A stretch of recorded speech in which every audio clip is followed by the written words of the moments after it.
Well, in the spirit of Graham's agreement, I'm going to have him say good morning to us, and then we're going to meet everybody. Well, thank you so much, Linda. Good morning, everyone. I'll say a little bit more than just good morning, though. I want to say thank you to all of you for taking time out of what I'm sure in the chaos of the end of the school year is a busy Friday morning.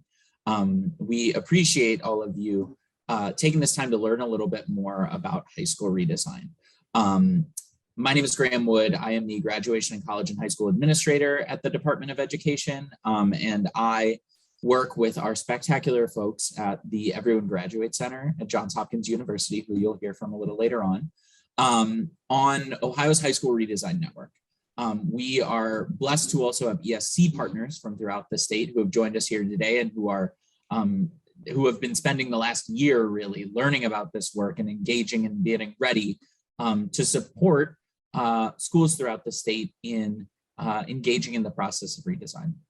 You are going to learn so much about this. You're going to hear from schools that have participated in high school redesign under a previous cohort. We are so happy to have you here. This kind of serves as an informational session. The actual cohort will get kicked off in September. We've got a little bit more information about what that'll look like as well. But beyond that, thank you for joining us, and I'll get it back to Linda to take us through introductions. Thanks, Graham. So during our time together this morning, as I mentioned, we'll see who's in the room. We will learn about the background, the graduation requirements and high school task force that kind of set this whole project into motion. We'll hear about what the high school collaboration, the cross-state high school collaboration, what it's about, who's in it. Little bit of kind of overview. We'll have about a 5-minute break because this is a long session. We'll hear from our educational service centers about how they will be partnering on this work and be able to be a much closer regionally resource and support. And then we will hear from 2 of our schools that were in the first cohort of schools, some questions and answers, and then we'll talk about some logistics and next steps. So that's the morning. We can go to the next slide, Amanda. And what we wanted to do was just do a real quick introductions by district or organization. So what we're going to do is we figure the people in the organization kind of know each other. So you'll share your name and location, and then we're asking you to call on the next person from your district or organization, if you know who they are. And that way we can see who's in the room. And also, while we're doing this, if there is something that is top of mind for you that you want to be sure you learn about during this session, we're asking you to please put that in the chat so we can make sure that that is addressed during our morning together. Okay, so again, we're going to go to faces. We're going to pass through our organizations just to hello and where you're from. And I'm going to have JHU model that. So I'm Linda I'm from the Everyone Graduate Center, and I turn it to Jerry. And I'm Jerry. I'm from the Everyone Graduate Center as well, coming from Denver, Colorado. And I'm going to turn it to Maria. Good day, everyone. I'm Maria Waltmeyer, and I am connecting with you from the island of Guam. And I am going to pass it on to Robert Belfance. Good morning, everybody. I'm Bob Belfance, Director of the Everyone Graduate Center, and I'm here in cloudy Baltimore today. I'm going to send it to Amanda. Hi, everyone, with the EGC team at Hopkins, and I too am in Baltimore, rainy and drizzly Baltimore with Bob. And with that, Linda, would you like me to pass it to another organization? Let's go to the ESCs, and I'm going to have Kurt start us off. Good morning, everyone. My name is Kurt Bradshaw, and I am with the Southern Ohio ESC, and I'm currently sitting in Wilmington, Ohio this morning. I'm going to pass things over to Karen Austin. Good morning, everyone. I'm Karen Austin from Hamilton County ESC, and I'm actually in very rainy and drizzly but warm Tennessee this morning. I'd like to pass it over to Allison Curran. Morning, I'm Allison Curran, also at Hamilton County ESC in overcast Southern Ohio, Cincinnati. And I'll pass it to Erin Milligan. Good morning, I'm Erin Milligan, Hamilton County ESC, and I'm in Cincinnati, Ohio. And I will pass it to Jenny Mueller. Good morning, I'm Jenny Mueller. I'm from the Hamilton County ESC, and I'm just enjoying this happy Friday here, and I will pass it to Michael Eckert. Good morning, Mike Eckert from Hamilton County ESC. I will default to the weather conditions from my previous peers, and we'll pass it to Cynthia Hudson. Good morning. I am Cynthia Hudson from Hamilton County ESE in Cincinnati, Ohio, and I will pass it over to Holly Mueller. Good morning. I'm Holly Mueller from Hamilton County ESC. And yes, we have rainy conditions. There's a slight little brightness in the sky right now. Maybe we'll have a tiny bit reprieve, but I will pass it on to, I think Lori Mancini hasn't gone yet. Good morning. Hi, I'm Laurie Mancini with Hamilton County ESC. I also support Northwest Local School Districts. So I'll pass it to Brenda Miller from that district. Good morning, everyone. My name is Brenda Miller. I'm from Northwest Local School District, which is in the southwest corner of Ohio, just outside of Cincinnati. And I will pass it to Amy Bertram. Good morning, I'm Amy Bertram. I'm an assistant principal at Northwest High School in Cincinnati, Ohio.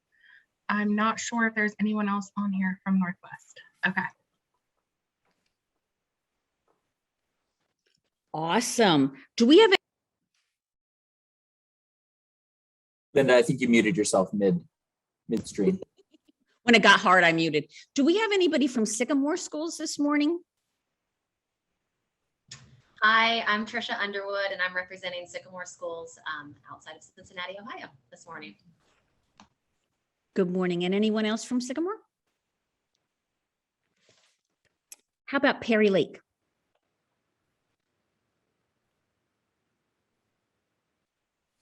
I don't see any of those on today.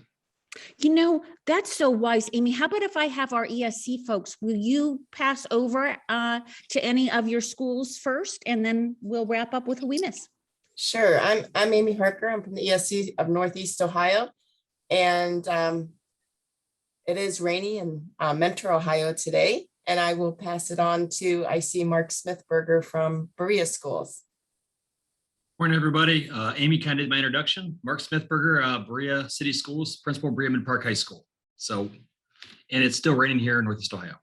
So. And I see Lakewood Schools. Good morning, everyone. My name is Stephen Ost. I'm the Director of Teaching and Learning, also a recovering high school principal. But good morning, everyone. And it's raining here as well. And I see my colleagues from the ESC. So if they would like to introduce themselves.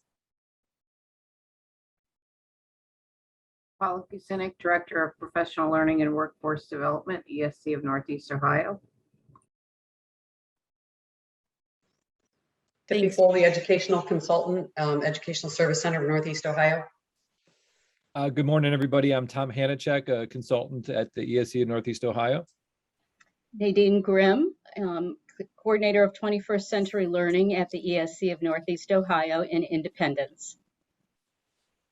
And that's all I'm seeing. Oh, wait a minute. No, I see Joe Speech, Wycliffe. Morning, everyone. Actually, it's Joe Speech at Wycliffe Schools and Julie Ramos Wycliffe Schools. We're in the same room. Nice to see everyone. We also have Dave Toth on. Good morning. I'm also a recovering, as Steve said, high school principal, and now I'm a semi-functioning superintendent. But I'm from Crestwood Local, and it's always sunny in Portage County, as I like to say. So. And we also have Melanie Whitman. Thanks for catching that, Paul. Hi, I'm from Fairview Park, which is another urban ring suburb of Cleveland, Ohio.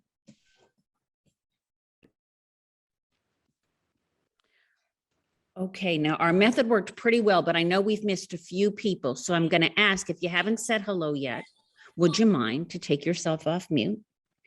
And you can raise your hand either in real or on that little participant list, and I will call so you don't have to worry about talking over each other. I see David Moss from, oh, sorry, I'm talking over. Go ahead. I see David Moss from Clinton Massey. Hi, as Holly said, I'm David Moss from Clinton Massey, and we've also got, I believe Chris is on the call as well. Chris, are you there? I am Chris Downing from Clinton Massey Local Schools as well. I see Megan. Oh, go ahead. I see Euclid next, so go ahead, Karen. And I'm muted. Hi, good morning. I'm Karen Brown. I'm from Euclid Schools, also outside of Cleveland, Ohio. And I think Tariq entered and Heather has her hand up. So let's start with Tariq.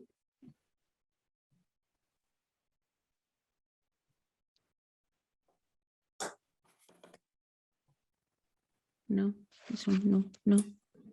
Tarek, you're muted. Thanks. Good morning, everyone. Tarek White, Ohio Department of Education, Office of Intensive Supports. And Heather, I saw you had your hand up. Yes, good morning, everyone. I'm Heather Sass, Assistant to the Superintendent in charge of Teaching and Learning at Butler County ESE. And I want to welcome two of our districts today. I'll pass it first to Jake Richards. Jake, you want to say hello? Hi, everybody. Jake Richards, soon to be former athletic director for Ross Local Schools and aspiring curriculum director. Thanks for joining us, Jake. And I also see Jody Long. Hi, Jody Long from Monroe Local Schools in Butler County. Welcome. I see Matt Freeman has his hand up. Good morning, everybody. My name is Matt Freeman, and I'm Director of Teaching and Learning for Kings Local School District. Welcome. Anyone else we may have not yet heard from? Hi, I'm Megan Lawson, Director of Secondary Teaching and Learning in West Claremont. And we have Jana. Hi, I'm Jana Mino. I'm also with the department as the STEM Education Program Specialist. Thank you. Travis? Yes, good morning. Travis Taylor, Ohio Department of Education. I work in the Office of Graduate Success with Graham Wood, and going to be working closely on this work, particularly with Cohort 2. And I'm going to pass it over to one of our new colleagues in our office, Dennis.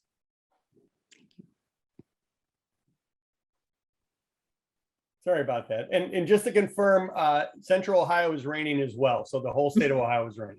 So, I'm Dennis Haft. I'm with the Ohio Department of Education, State Coordinator for the High Schools at Work program. I'm not sure who else may not have been introduced. I apologize. Oh, do not apologize. I think I don't see any real hands or virtual hands. Did we miss anyone else? Wonderful job. That was challenging and we did it and we got to know who's in the room. Thank you so very, very much. Amanda, we can go back to the presentation. Gentle reminder, please feel free to put in the chat anything that's top of mind because all of the teams, we're going to be monitoring that. And at this point, I'm going to turn it over for Graham and Travis to really kind of situate us in how we got to be where we are. Yeah, thank you, Linda. And I did put in the chat an image. I went on AccuWeather and looked at Ohio, and it seems like it is almost quite literally raining everywhere in Ohio right now, which is spectacular. Super happy about that. Travis and I will try to give us some real context as to how we got where we are. And this story starts even kind of before the graduation requirements and high school redesign task force of the State Board of Education. This story really starts before that with the beginning of the work with Johns Hopkins. You've probably heard us refer to Cohort 2. What we're working to develop is Cohort 2, but for there to be a Cohort 2, there obviously has to be a Cohort 1. And you'll hear from some of those Cohort 1 schools, but this work with Johns Hopkins started many years ago. And was focused simply on the idea of redesigning high schools here in the state of Ohio. And there was some work that started with the Cross-State High School Collaborative, which you'll hear more about from the esteemed Bob Balfans. And there was a partnership developed between the Ohio Department of Education and Johns Hopkins to join that Cross-State High School Collaborative and to begin engaging in the work of high school redesign. So our folks from Johns Hopkins spent some time working with us at the department, and this predates my work here, began working with us at the department and began to start to bring on some schools to engage with high school redesign. And those schools started their high school redesign process in the fall of 2019. So that means that the end of their first year was the beginning of the pandemic. And that work began, and that process was started, and some schools ran with it. And we're able to engage very heavily in the high school redesign work, and others, simply by nature of how things went with the pandemic, weren't able to prioritize this work. But as that work continued, at the same time, the graduation requirements in high school redesign task force of the State Board of Education was meeting. And we were just shifting from the graduation requirements portion of that task force to the high school redesign portion of that task force as March 2020 occurred. And that task force decided, all right, we are in an upheaval in a time for education. Let's pause for a moment and let schools sort through exactly what they need to sort through for this year. And then we'll come back over the summer and start to get a plan for high school redesign. And what we found in that process, in that time away, and through the insight of some of the folks that were involved from ESCs, involved with the task force, was that high school redesign was something that people were naturally thinking about as this pandemic went on. They had to adapt. They had to think through, you had to think through how to look at how your systems are designed, break them down and rebuild them to function for the needs of your students, for the needs of your teachers, for the needs of your community. And that is at the heart of high school redesign. So we saw a great opportunity for folks to continue in this work. And this task force report was written and kind of finalized in the fall of 2020. And it asked us to engage and build upon the work that was already being done with Johns Hopkins. So Amanda, you can go ahead and go to the next slide. This task force report came out with 5 solid recommendations. And these recommendations really gave us a game plan for what we were going to do in our work. Recommendation 1 had pretty much already happened, and it was to adopt the Johns Hopkins High School Redesign Framework. This kind of more solidified our relationship with Johns Hopkins and said, all right, we're in this for the long haul. We're going to take what we're doing and continue that work and broaden it with more schools. Next slide, Amanda. The second recommendation was to leverage the Reframing Education platform and network. And this really solidified something that we were excited about and that we have realized over the past year, which was bringing in our ESC leaders throughout the state of Ohio, bringing them in as leaders in this work as well. So you've heard many of those ESC leaders introduce themselves on this call, and we have spent some real time with those folks over the last year, training them on the high school redesign framework and co-designing what cohort 2 would look like. What we discovered from the perspective of the Ohio Department of Education and Johns Hopkins was that we don't necessarily have the capacity to be the day-to-day, week-to-week, month-to-month support that some schools need in high school redesign. We don't have those boots on the ground relationships with schools that are necessary to help support through this process. But there is an already existing network of folks throughout the state of Ohio that do have that skill. And we worked with ESC leaders to equip them with the knowledge around high school redesign. And this is kind of an opportunity to take cohort 2, which will be the first cohort with ESC leaders involved, and to move forward with it. Next slide, Amanda. The third recommendation was one that felt very natural for me and Travis as people that work with Ohio's long-term graduation requirements on a day-to-day basis, using those as a motivation, as an impetus for redesign. Hopefully all of you are familiar with Ohio's long-term graduation requirements. You may have heard us talk about them at some point over the past couple of years, but they are, there are a lot of opportunities for students within these long-term graduation requirements to personalize a learning experience, to personalize a high school experience.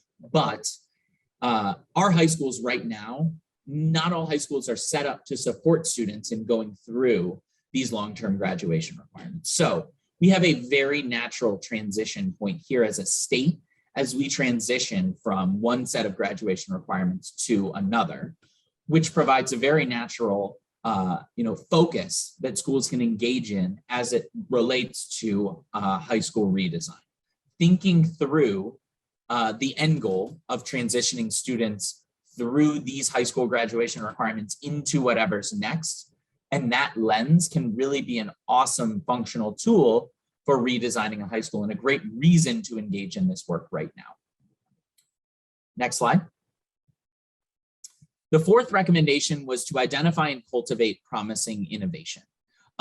So you are going to hear from some of our schools that have already identified and cultivated some of these promising innovations, but these were just some of the ideas that were specifically called out in the high school redesign task force. Creative and flexible scheduling. You're going to hear a little bit about that from our folks at Canal Winchester Day. Competency-based grading. That is another piece that we're seeing pop up throughout the state of Ohio more and more.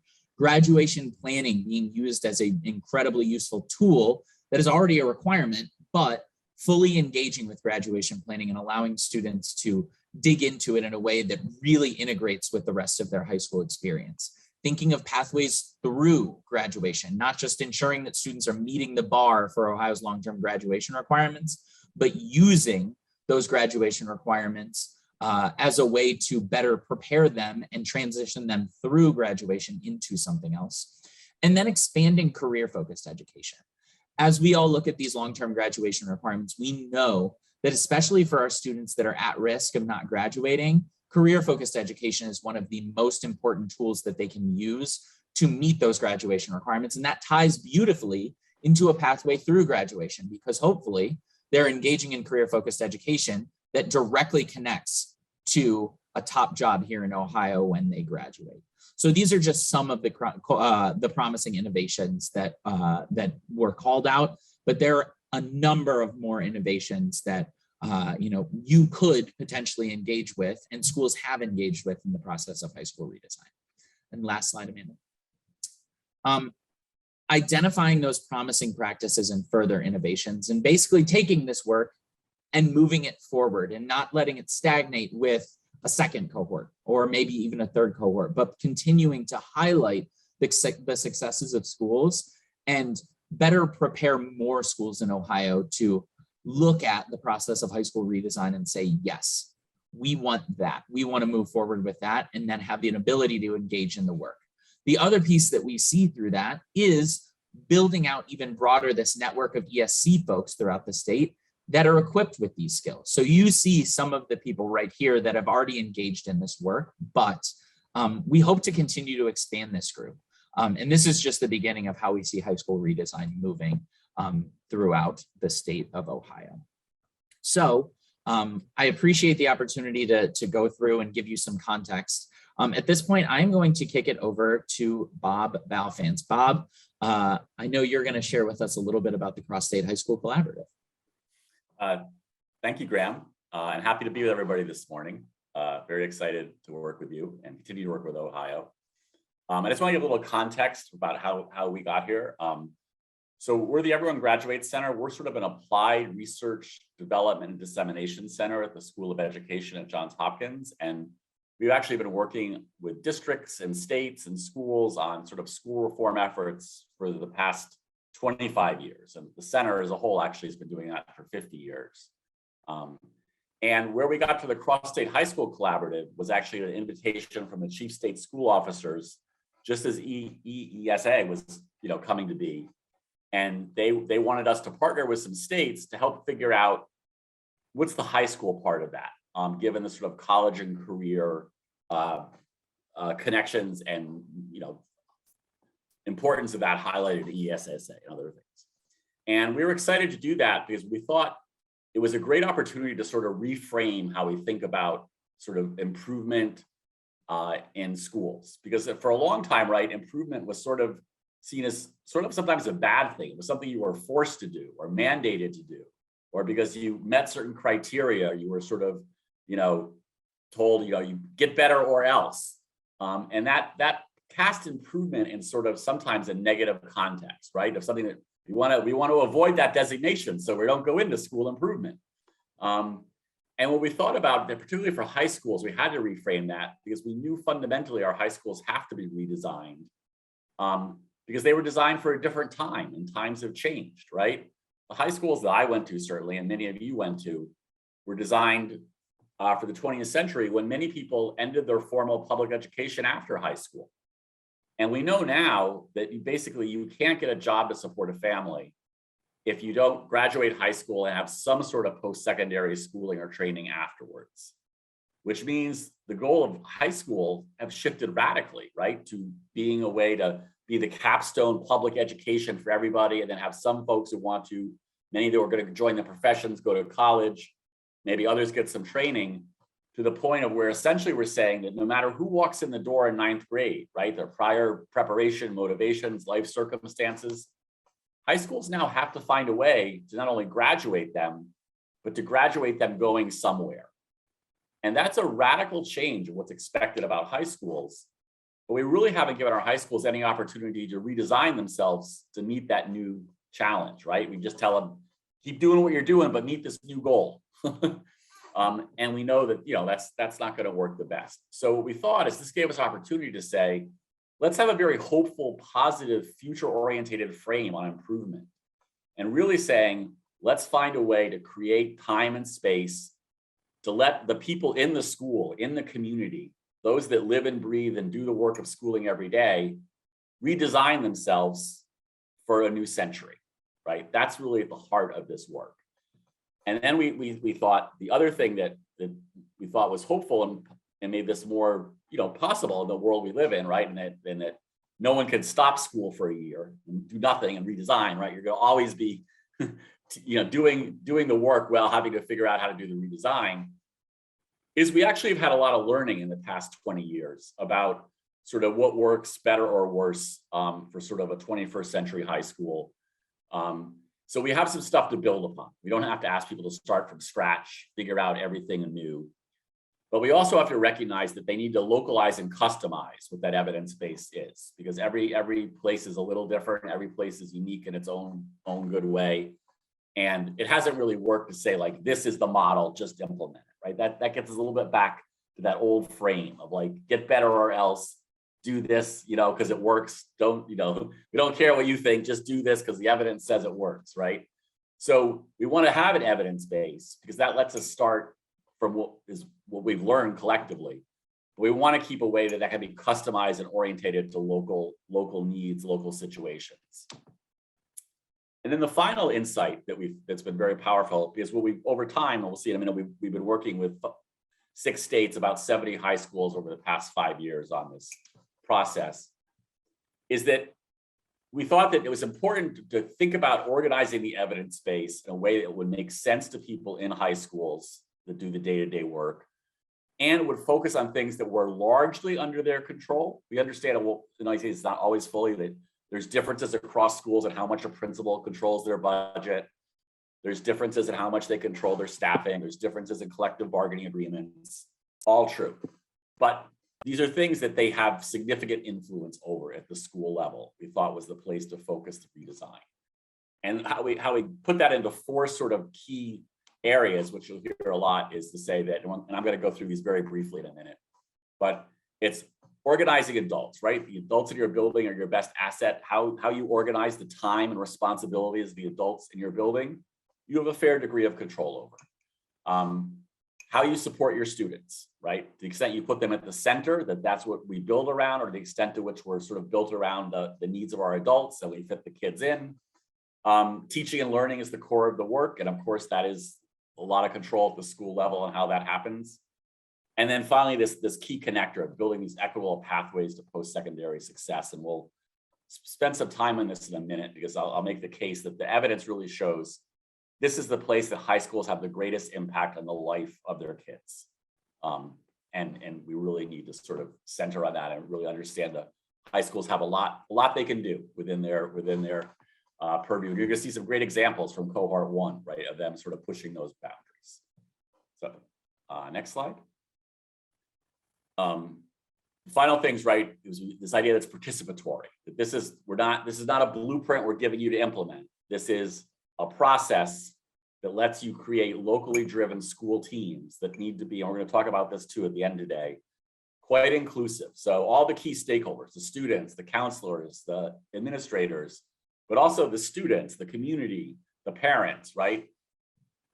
As you know, more than anyone, right, high schools are often the center of our communities. Sometimes they're thriving that way. Sometimes they've sort of atrophied a little bit in that role from various changes in society. But really, it needs to be from and for the community. So we have to create this redesign team that includes representatives from them and in ways to also get input from a larger circle. The other thing we've really learned in all this work is that reforming alone is really hard. And we often end up asking that. We often ask the principal, figure it out, make it work, or the superintendent, make it work, on your own. You don't really get to talk to any other superintendents or principals. Or then it gets down to the teacher level, right? Improve your instruction alone in your classroom. That's been our sort of modus operandi in education. I know we've been moving away from it for a number of years, and that's a good thing. But we really believe we have to keep going there and really sort of network ourselves, both within a state, right, as we create these cohorts, and also across states and the other states we're working with. We create virtual opportunities, right, for the design teams from different states to connect with each other. Because that really breaks that isolation, and that's that feeling we've heard again and again that, like, oh, I thought we were the only ones with this problem or this challenge, or I thought, like, I didn't really want to talk to about it because they might not really understand. And then the final thing, because these are high schools and is that this idea that high school is the center of the community. And some of these redesign efforts, particularly some of our communities that have struggled with that transition to the 21st century, right? Or really thriving places in the 20th century and haven't quite made the pivot. We really have to think, how can high school redesign not only help the high school, but help their communities, right? Both ways, right? The community's helping the high schools, but how can the high school also be a center of development for the community? Because in many ways, the greatest asset those communities have to sort of make the transition is their young people. And how do we have their young people from high school be integrated into those efforts as they become young adults? So that's sort of the spirit and the context of which we're sort of approaching this work. And we think that's really important. And as I said, it's about 5 years now, 6 states, 70 high schools. So there's lots of different situations to learn from. Next slide. Okay, so again, we're gonna just do a little quick deeper and deeper into these sort of 4 drivers. So this idea of evidence-based and local context, the other sort of thing that we keep in mind is it's mindsets and practices and structures, right? And oftentimes in education also, we go right to the practices. What's the practice? How do I get implemented? How do I get fidelity? How do I train to it? And what we've learned, and I'm sure you've learned and known for a long time, is if you don't have the associated mindsets to go along with that change will be very short-term and superficial. You can mandate something for a brief period. You can inspire people. Let's do it as a team. Let's make it happen for a short period. But if you don't fundamentally get to a place where their mindsets, their belief systems are behind that change isn't going to persevere. So we spend a lot of time thinking in our redesign process, both what's the practice, what's the structures that support it, but what's that mindset shift we have to work on that really underlies it. So, sorry, go back really quick. So for each of these areas, these organizing adults, students at the center, teaching and learning, right? We've sort of to get, got the sentence behind the mindset, right? That for organizing adults, the big shift is this idea that it's teams, not individuals, right? How do we work collectively as opposed to individually? For students, it's really how do we get them to have hope and agency and trust, right? Like that's the thing that drives them to come to school every day, to focus in class, to get their work done, that really makes the teaching and learning happen. And for that, we know we have to do this combination of like engaged and challenged. And that is the simplest thing to say. And as you know, the hardest thing to do. Because sometimes folks are good on engagement and less on challenge, or they're good on challenge, but less on support. And really it's bringing those two sides together, right, is the power, and getting people committed to the idea that we need both, right? It's not a either or. And then finally this idea of post-secondary, that we can't see this as an endpoint for anyone anymore. Yes, there are a few kids in a few situations that can go from high school, usually men, not always, go to some sort of extractive industry and get a good paycheck right away, or a certain type of welding or whatever. But those opportunities are actually few and far between compared to the total number of 17 and 18-year-old males there are every year, that we really have to say that we have to have a way that everybody has a place to go for additional learning of some point after high school. All right. We can go for a little bit. Amanda, yeah, keep going forward to the sort of the things. And then the final thing I'm going to say before I can do a very quick tour of those levers is that at the center of all this is really this idea of relationships. In a minute, we'll talk about, I think, networks too, unless I pass them. And this was really, we all saw this during the pandemic, right? And also the CDC recently came out with some very powerful data that I don't think has been widely shared, which is that they found that students during the pandemic, either if this was true virtually or face-to-face, it didn't matter, that they reported during the pandemic, they believed there was an adult at the school that knew and cared about them as a person. And they had a connection to a supporting peers or a peer. So they had an adult connection and a peer connection outside of their family. Students who reported that had half the mental health challenges of the students who didn't report that. And that's like a dramatic swing, given we know all the intense mental health impacts of the pandemic, that just those two simple things, having a relationship with an adult outside of your home and school and with a peer, cut those really hard, really negative impacts in half. But the flip side of that story is only 47% of students reported having that, and only 1/3 of minority students reported having that, which tells us that we really have this relationship gap, right? Both between kids and adults and kids. And we know yet that that is a thing that drives almost everything else in a very positive way, because humans are social people, right? And so if we don't have that social connection, things don't work well. Next slide. And then the other thing that's this central list is the value of networks, right? And again, I think the pandemic just proved this, beyond the shadow of a doubt, which was that network thing where everyone is connected to everyone. That's what happened during the pandemic, right? Because no one knew the answers. There could be no hierarchy because nobody knew the answers. Nobody knew what to do. It kept shifting day to day to day, right? You all live this, I don't have to remind you, but like you plan for one thing and then you have to throw it aside and do something totally different. The folks that had those strong networks fared much better than those that really still had that hierarchical structure and waiting for someone to tell them what to do when no one knew what to do, right? So that really shows us when we're doing redesign or moving to something new, we really have got to create those more unidimensional and not, networks of everyone connecting to everyone learning together, as opposed to a more traditional hierarchical sort of system. So if we have networks and we have relationships, right, that's the foundation for so much of this work. And then finally, it's got to be grounded in valuing the voices and experiences of everybody, right? And particularly those that this is for, that we're trying to do it with, right?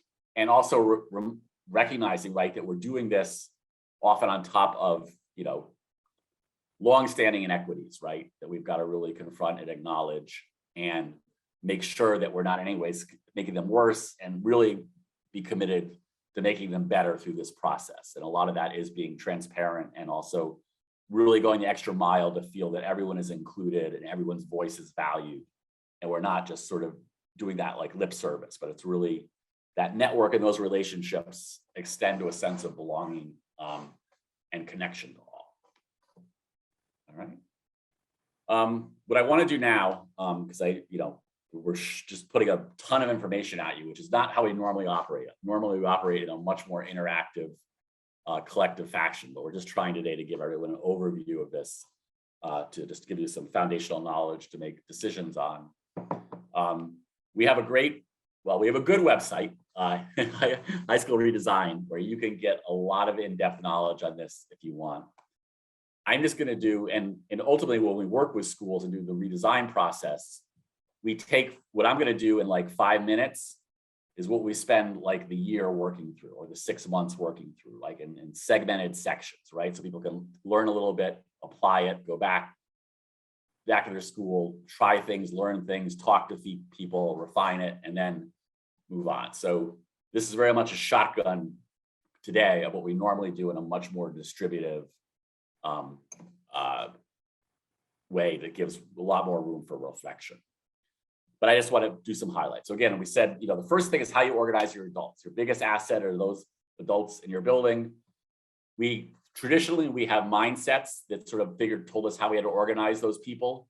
It was often very role-based, like this is your role, right? And what's interesting, if you think about it, that was part of the design of the 20th century high school. In a way it had to be, because what happened in the 20th century, right, is we built a lot of high schools, right? And then from 1930 to 1970, right, which was just a 40-year period, we went from high schools being something for some to high schools being something for all, which meant they had to build and hire and staff a lot of high schools with a lot of people and a lot of change, right?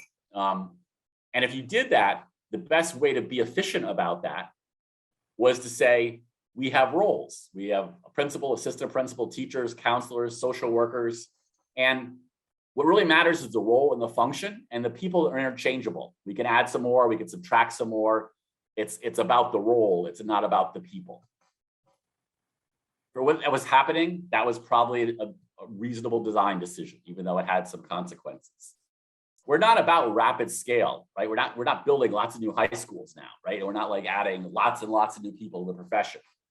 So really, we can really think about a much more relational-based, team-based way to organize our adults.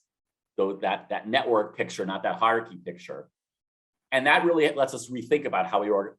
That's what I'm saying. There's a big opportunity to rethink how we use the people in our building in ways that are much more can support our new redesign as opposed to just following traditional patterns. Because my point I'm trying to say is those traditional patterns were done for a reason that no longer exists. And that's true for a lot of what we do day to day in high school and don't even recognize that's the case. All right, next slide. So the key things the evidence supports here, and I know many of you are doing this already, and you're going to say, this is nothing shocking to me. What's the secret here? The secret is not in what it is. The secret is in finding a way to do it all together and not just a little here, a little there, or shifting in time. So we want to move to a more collective teacher team-based, day-to-day operations. That requires distributing leadership, which requires leadership development. And here's the one, right? And then spending time for relationships and trust to develop, right? We just can't shotgun people together and say, these are all your roles, just go do them, right? We have to have that time for that human connection to build and be real, because that's what gives us staying power. That's what let people maneuver agilely through a crazy pandemic where things changed every day, right? We also know it's important to then drive our decisions by data, right? A lot of times we drive them by intuition or instinct or tradition. And we getting people say, we know our kids, we know the challenge, like we don't need the data, we live it. But time and time again, it's been showing that while that's generally true, there are important things that are missed if you don't look at the data, and important groups of kids that are missed, and important trends and important shifts. So it's really getting people moved to that data thing. And then tied with that is this idea, and we'll go into it more in the later sessions, of the sort of on-track early warning, really important even coming out of the pandemic, the idea that there's predictive indicators of school success. And if we monitor those for everybody, we can be much more proactive than reactive, right? Much more preventative than remediation, right? And if you think about it, and this gets us into our next slide, which is, go ahead, Amanda, which is putting students at the center. If you think about it, like the most traditional high school practices, and I know many folks have moved beyond this, I'm not, but 20 years ago, I think you'll say most of us were here, which is, we don't really do much about attendance until you trigger a truancy law, and then we send you to court. We don't do that much proactively about behavior and social emotional development until we have to suspend you. And then we're just sort of asking you to leave. We're not really solving it. And we don't really do too much in your courses if you're struggling. An individual teacher might, but as a system, we don't until you fail. And then we basically ask you to retake the course under the same circumstances, right? That was a very traditional high school response to student needs. And what we're saying is we have to be things like on-track early warning systems, predictive indicators, tiered interventions, which I know many are starting to move towards, lets us be much more proactive and preventive, and like get the things early before they whatever. Don't let a kid fail a class. Do something after they failed the first quiz or haven't turned into assignments, right? Create systems that make that the normal sort of response. To put students at the center, and I just talked about that, it's really this idea of making these connections. And again, this research on school connection is so powerful. It says if 4 things are true, many, many good things will happen for kids, both academically and health-wise, right? They have that caring adult, they have that supportive peer group. If they're involved in pro-social activities, interesting for high school kids, we often don't think this, right? It's often about them, they're self-absorbed, but helping others, if you believe something you're doing is beyond you and helping others. And then finally, you feel you belong, you're accepted in school for who you are. You don't have to change to be accepted. When those 4 things are true, and those are all tracked, you can see those things can all be tracked too. You can know that about your kids, how many of them have those. When kids have all of those, they thrive, even under very adverse circumstances. When kids have none of those, and far too many kids do, they almost all struggle in manifest ways. So that's what we're saying when we put students at the center. It's both that conceptual idea, but if we go to the next slide, there's also really some core practices that really build that connection and sense of belonging, which really, and the argument here is both that's best, that's good for kids, they're healthy, they're thriving, that's what we want. And it's also what lets the rest of the school work, because it means more often the kids will be there on a regular basis. More often, they'll be able to focus in class. More often, they'll be able to make sure they can get their work done, which makes it work so much better for everybody, and then has more energy available, right, to build more enrichment, more extracurriculars, more exploration of careers, right? All that thing that takes energy is more possible if all adult energy is not consumed putting out fires, right? And in too many times, right, that's what happens. Like we have to get through the day, manage all the things, the unexpected things that are sort of, we have to make sure don't become even bigger things. The more students are at the center, and the more we have those connections and these supports, the more time there's adult energy to do the things that make school even richer and better for everyone. All right, next slide. Teaching and learning is the center of our work. And this is an area where there's been rapid advances in learning over the past 20 years. Many people were waiting for many years for the learning sciences to really be something useful for the classroom. And that time has arrived. And really opening the door to rethink about the crux of teaching and learning, and as Graham pointed out, we try to move more towards mastery, an idea of some choice and competency and purpose. We have indicators that are more real time, right? Not a year after or 3 months after or 6 months after the fact, giving us sort of an autopsy and not, something to work with in the here and now. Go to the next slide. And that is the crux of this, really, as I said, is idea, how do we build challenging and caring classrooms, or caring and challenging classrooms, right? Again and again, students will say that's what they really want. And again, the evidence says that both a focus on social emotional can have long-term impacts, and a focus on academic has long-term impacts. And in many cases, you could organize schools on one or the other of those domains, or even teachers on one of those other domains. And we really have got to get to the place where it's both, because that's really when people will learn and teach at sort of high levels. And that's a big design challenge, because again, it's very easy to say, but it's a really challenging problem of practice. And again, there's some supportive structures that sort of make that more likely to occur. And then the final thing I just want to say, and again, this is the briefest of sort of just broad overviews, is where I mentioned before that there's clear evidence that high school's biggest impact on the lives of their kids is where they work to get them to go after high school, and the experiences they provide, and the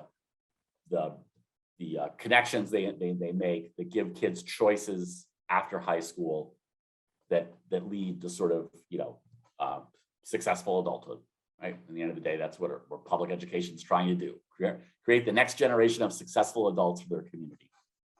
And so this really is this idea of moving more to relevance and mastery, and less about seat time and things like that. And it really is this idea that we've got to think about, how do we move to more universal set of experiences, college and career experiences for kids 9th through 12th grade, right? Because right now, some of our kids get those and some of them don't, right, in most cases. But if we're saying everyone's got to go somewhere after high school, we really have to think that's got to become a universal thing. And I think, you know, is getting back to Graham's thing and the graduation requirements, some of the flexibilities that Ohio allows. And, you know, it's one of the powers of doing this cross-state work is we can sometimes tell folks, like, you know, you actually have some flexibilities other folks don't. You might not even really know and appreciate that. You might just think it's the way it is. But more than some of the other places we're at, Ohio gives you more flexibilities on how to create space in the school day for kids to have a series of experiences and exposures to college and career 9 through 12, and then having that end in things like dual enrollment or industry certifications, or things where kids are actually doing, you know, that next place they're going, they're doing it within the context of high school, which gives them sort of a sheltered bridge to it. Because the last thing I'll leave you with, and the thing we're trying to find the redesign that moves us away from, is right now basically what happens in general. I know some folks do this, have gone way beyond this, is that we work to get our kids to meet their graduation requirements. And once they meet those requirements, we're done. We succeeded. Like, our job is done, and we've moved on to the next group of kids coming in. And what we're then telling them is, okay, you made it through this place, and now you've got to go to this post-secondary place. And it's sort of on you to get there. Oh, and by the way, like, to get from where you are in this high school to that post-secondary place, there's a little river in between. And that river's got some stepping stones that you can, if you do it just right, manage to leap from stone to stone and get across the river. But some of those stones have algae on them, a little slippery, right? That's my metaphor of the way it is now. It's like, sort of like, we got you here. Good luck getting across the river. If you get across the river, there'll be someone over there to take you to the next step of the way, right? Because our higher ed institutions, in general, I know there's been improvement, don't treat you as real until you're not only accepted, but you're enrolled, you're on campus, you have a schedule and a place to live. And it's that space between meeting high school graduation requirements and getting to a post-secondary place where you're actually starting that very few people are paying attention to, and lots of kids are getting lost. So the final part of this post-secondary work is, how do we create those local partnerships with our institutions of higher education, our workforce training, things like AmeriCorps, places kids can go, national service after high school, to have a very secure pathway to the next place. And my final thing, and you see, I love my metaphors and stories, and I acknowledge some of you may be there, but I tend to think we'll know we're there when the following can be true.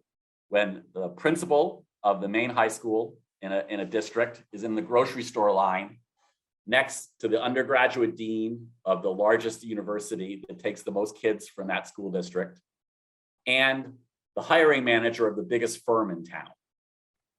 And they greet each other as good friends in that grocery line. Too often right now, they would be strangers to each other, right? And they might not even recognize they were standing next to each other. So that's my final part of the story, is building those human connections, those relationships from high school to where kids have to go at both the institutional and human level, right? Is sort of where I think all this redesign has to get us to, along with our kids feeling connected and supported and a strong sense of belonging, and our adults feeling like they're really excited to go to school every day. And that's what I tell people, like, design a school where everyone is really happy to be there every day.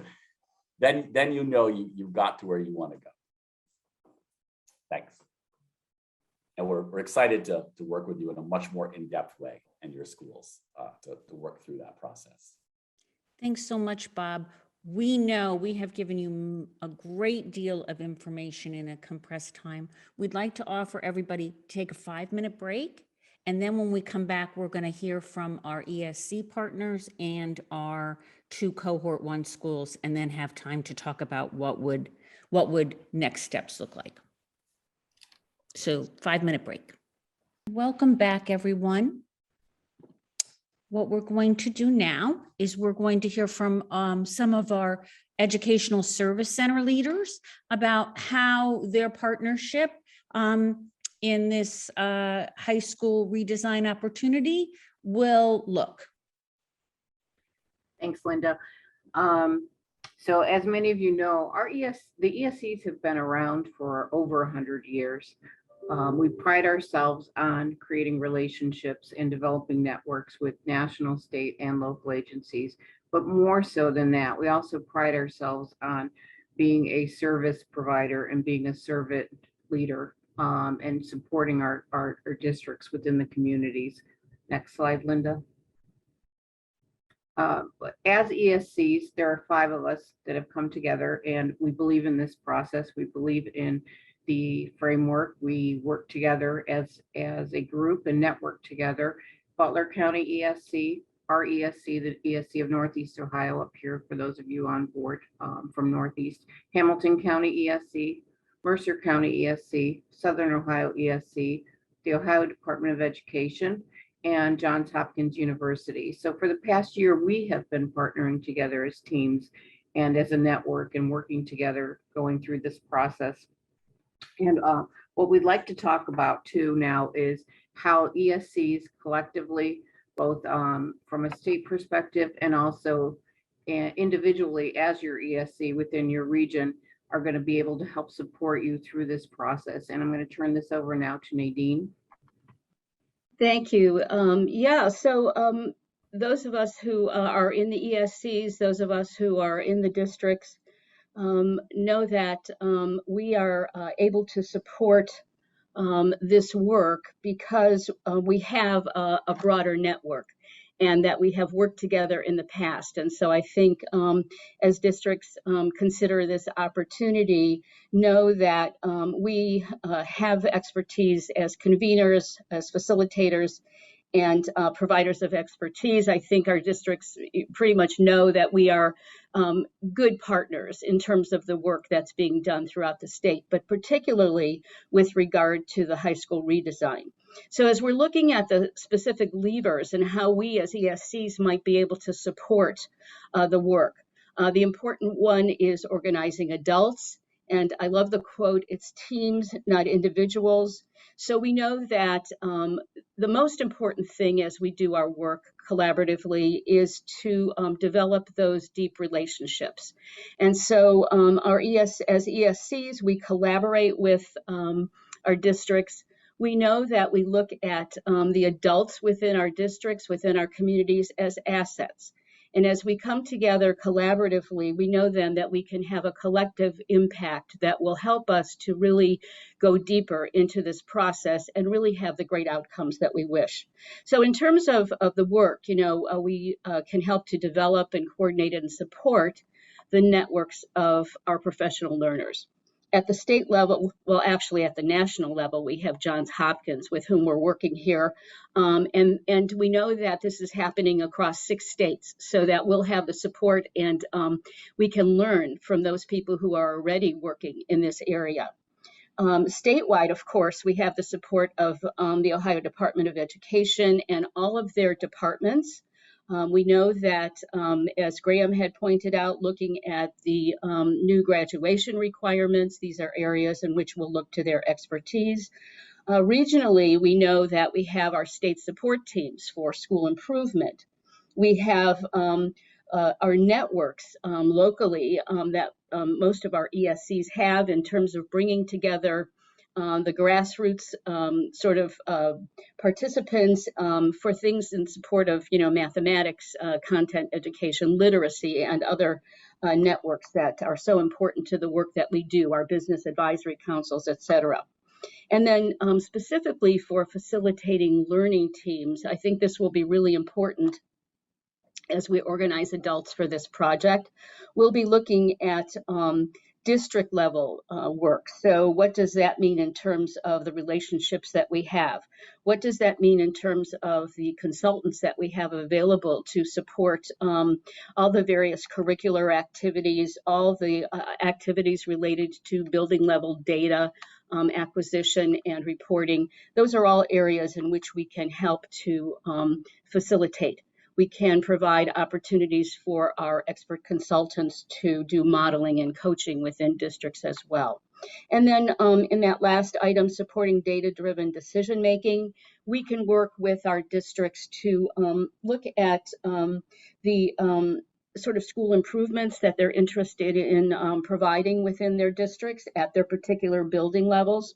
And so we'll be working with them to look at the data, to understand what it means in terms of outcomes for students, and actually looking at even probably more community-wide data as well. Please move to the next slide. Thank you. The second lever is students at the center. And as Bob had pointed out, really looking at, for the students, hope, agency, trust, and relationships. We know, especially from the past couple of years, that it's not just content areas that we need to support in terms of both the adults in our communities, but really for our students and for their families. And so as we're looking to support our districts, we can look at the cross-system collaborations. So looking at areas of, let's say, curriculum, looking at literacy, looking at data, looking at school improvement opportunities, looking at it from the perspectives and the lenses of different members of the community. I think these will all be important.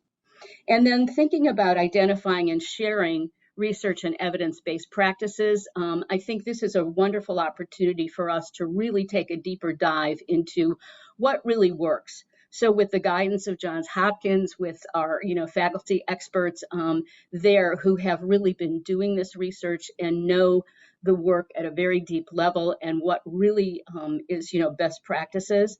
The other opportunity for this really is to have all of our districts statewide actually share what they're doing that is so fruitful in terms of their high schools, the kinds of programs that they have already that are just really showing really great outcomes for their students.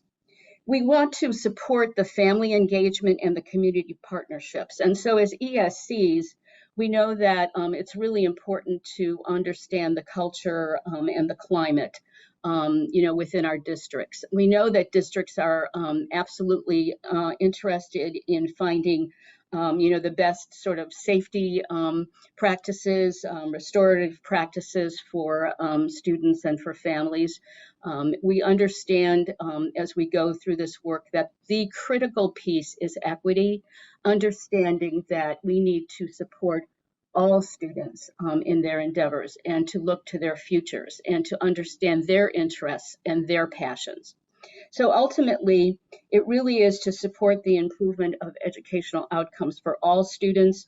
As I pointed out, with equity, we want to know, we want to learn from our students, we want to have student voice, we want to advocate for them, we want to know that they have choices.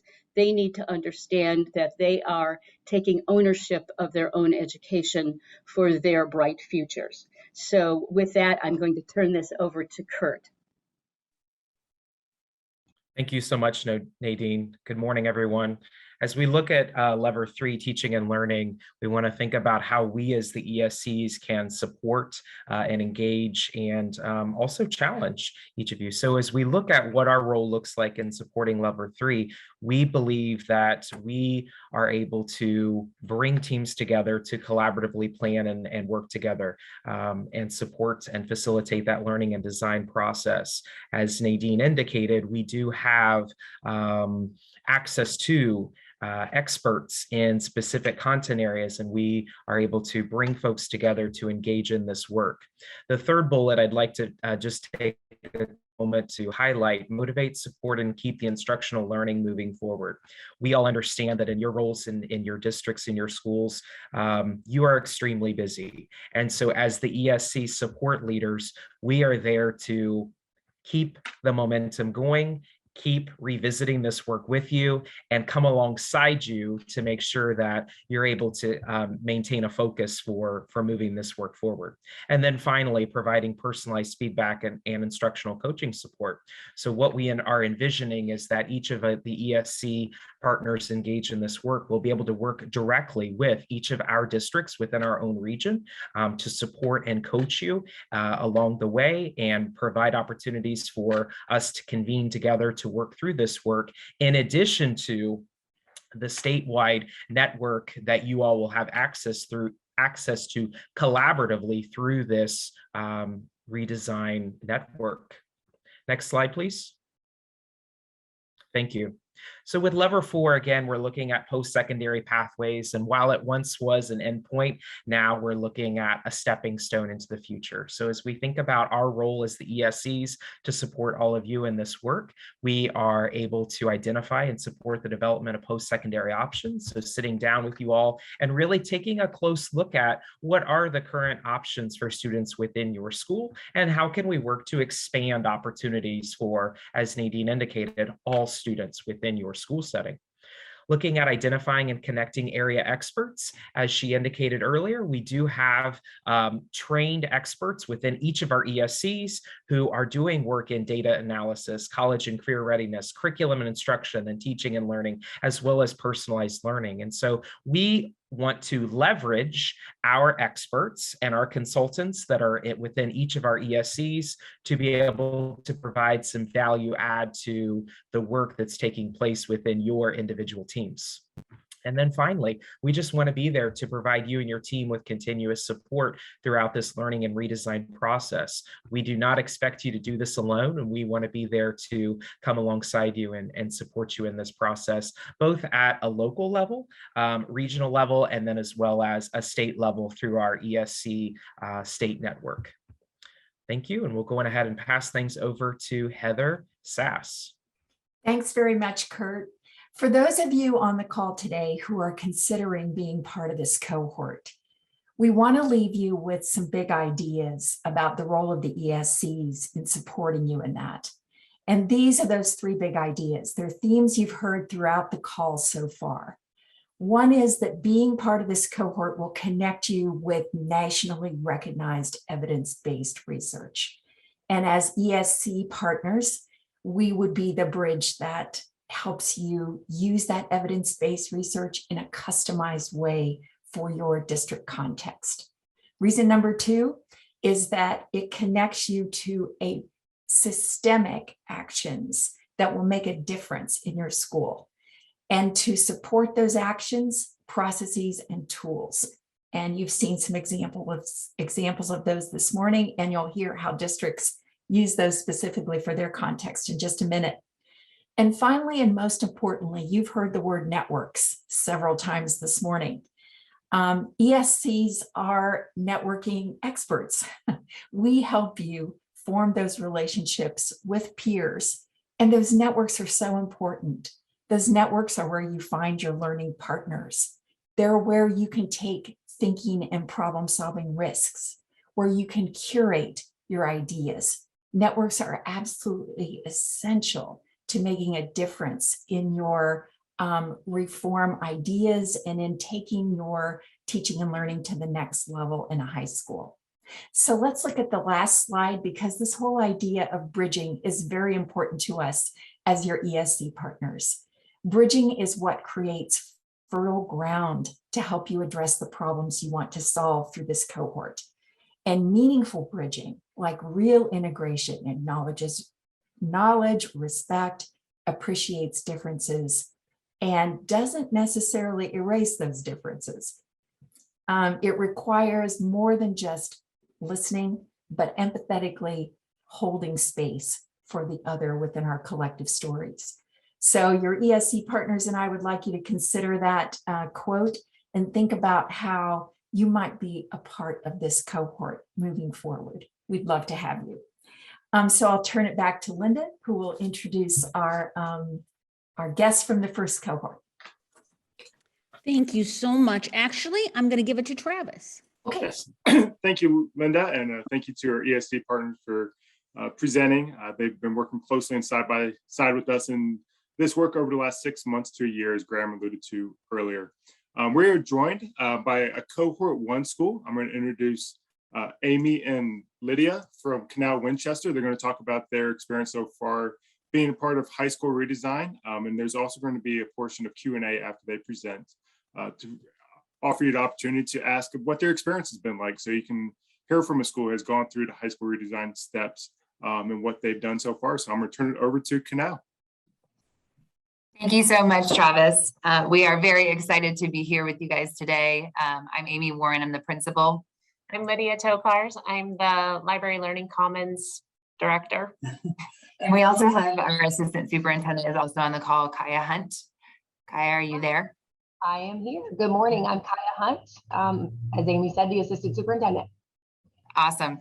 So we're going to take you guys kind of through our process. I am the new principal here. So this process actually began in 1920. So Mrs. Hunt is going to start by sharing a little bit more about how we started the process. Good morning again.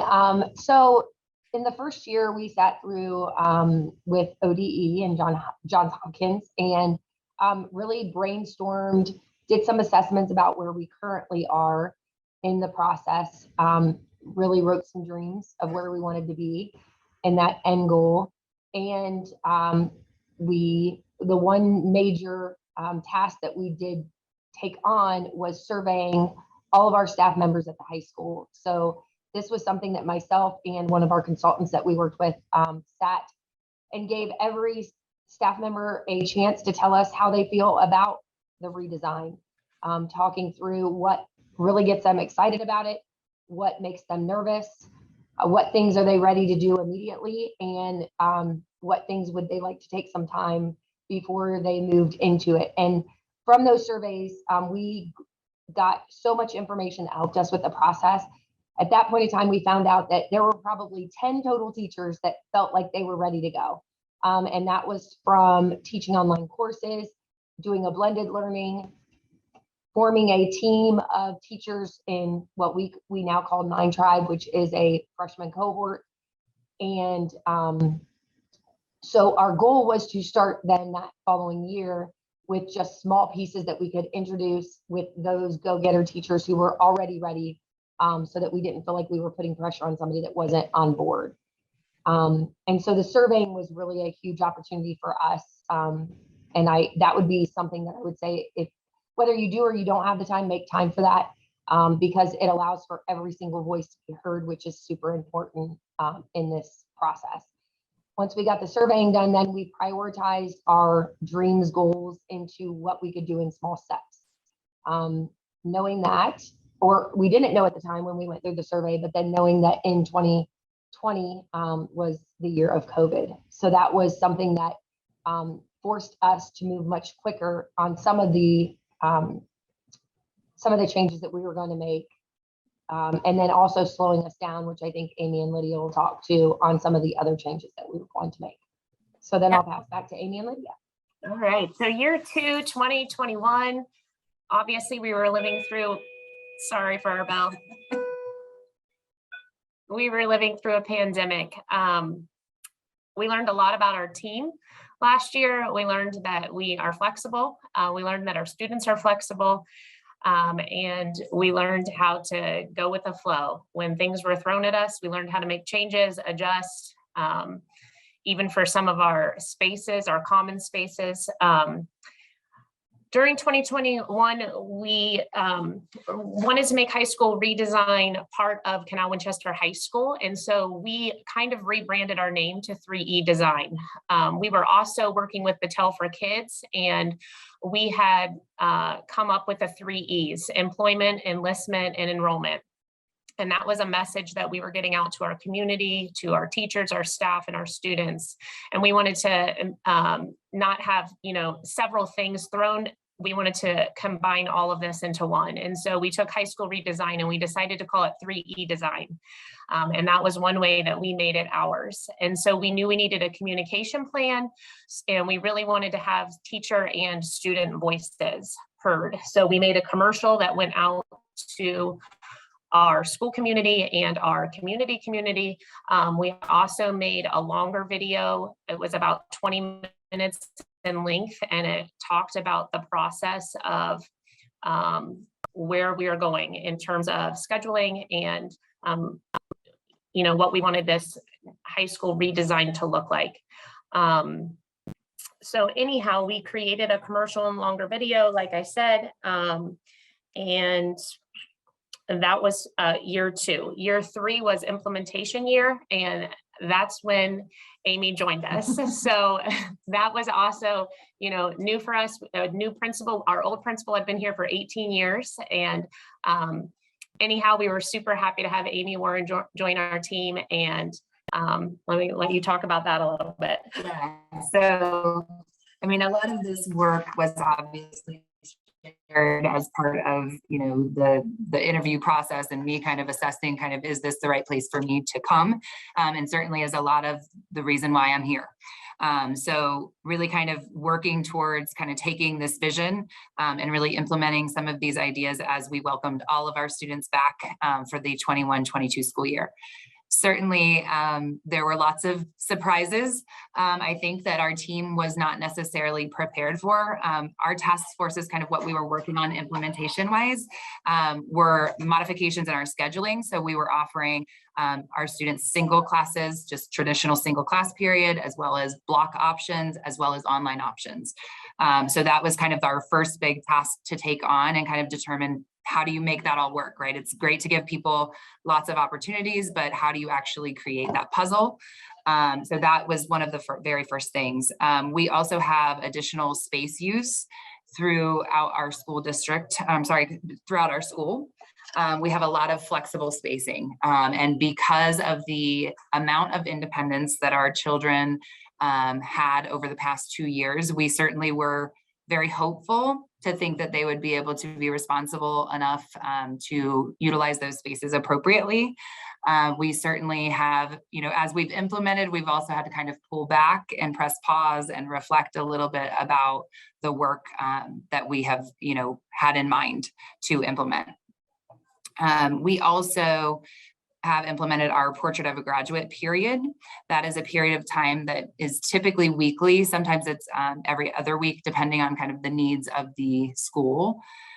But that period provides us time to work with students on their graduation plans, work with them on social emotional learning, any sort of, counseling that needs to occur during that time. We kind of utilize that space and time for a lot of different things that we need to do to paint their portrait that's not typically embedded within the classroom. So we've utilized that as well. We've increased communication, which I think we're still working on. So certainly we have the intent to communicate and increase communication across staff, students, and community.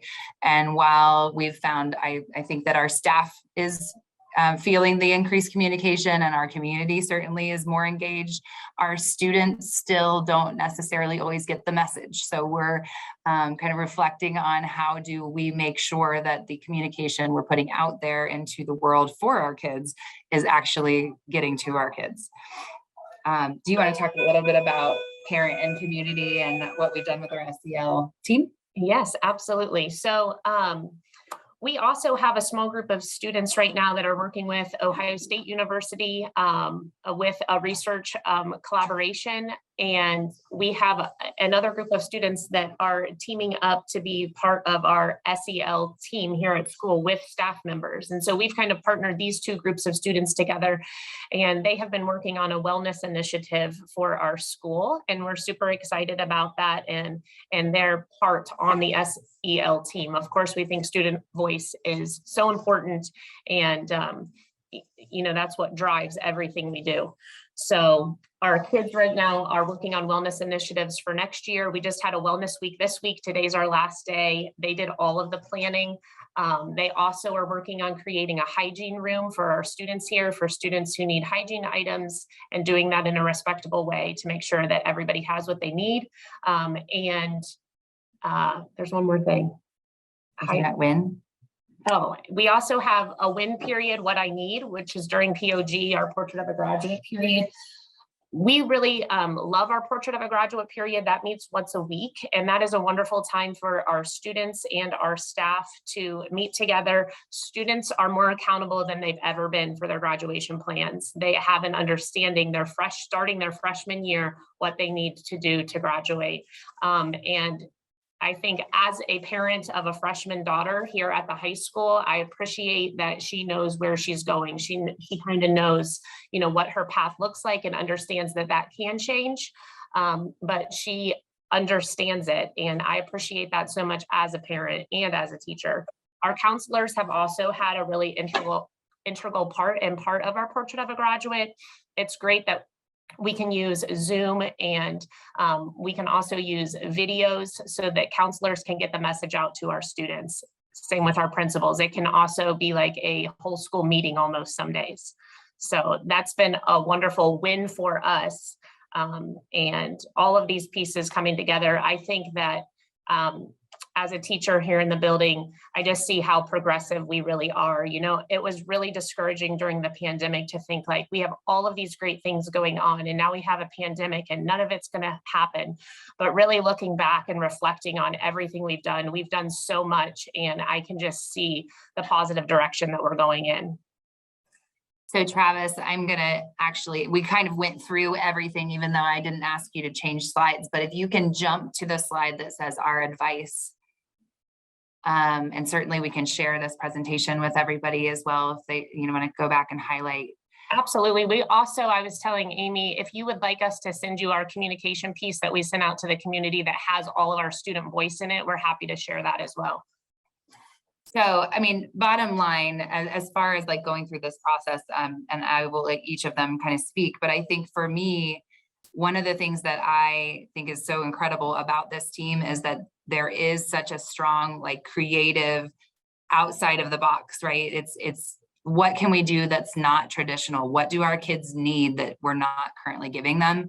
And really being able to think big picture, but also understanding that, there have been circumstances thrown at this process that we were not, none of us in the world were prepared for.